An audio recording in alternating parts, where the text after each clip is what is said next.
ada 70 ya guru pegawai. Pada tahun ini insentif gaji guru honor khususnya yang mengajar di daerah-daerah terpencil akan mengalami kenaikan dari 500.000 per bulan menjadi 1 juta setiap bulannya.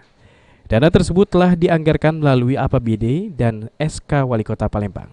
Pada tahun 2019 ini gaji honor insentif sebanyak 2.200 guru honor yang selama ini mengabdi di sekolah dasar dan sekolah menengah pertama di daerah-daerah terpencil akan mengalami kenaikan.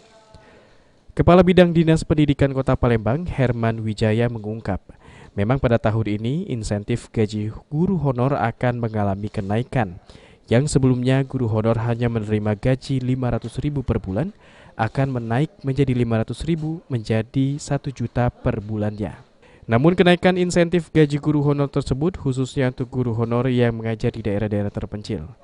Ia menambahkan kenaikan insentif tersebut sudah dianggarkan Kepala Dinas melalui Dana Anggaran Pendapatan dan Belanja Daerah atau APBD Kota Palembang dan juga melalui Surat Kerja Wali Kota Palembang. Secara signifikan Pak, belum tahu berapa persen anggaran itu naik ya. Tapi itu mungkin bagian keuangan yang berhak untuk menjelaskan masalah kenaikan anggaran itu. Untuk berapa guru honor yang untuk insentif 1 juta Pak? Ya, guru honor saya pikir sudah ribuan di Palembang ini ya.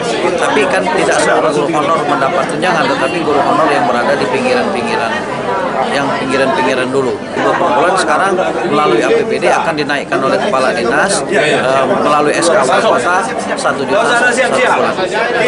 Berapa anggarannya Pak? Nah, masalah anggaran seluruhnya Pak belum jelas ya karena itu mungkin ada di bagian keuangan, tetapi Heru Wahyudi, PAL TV.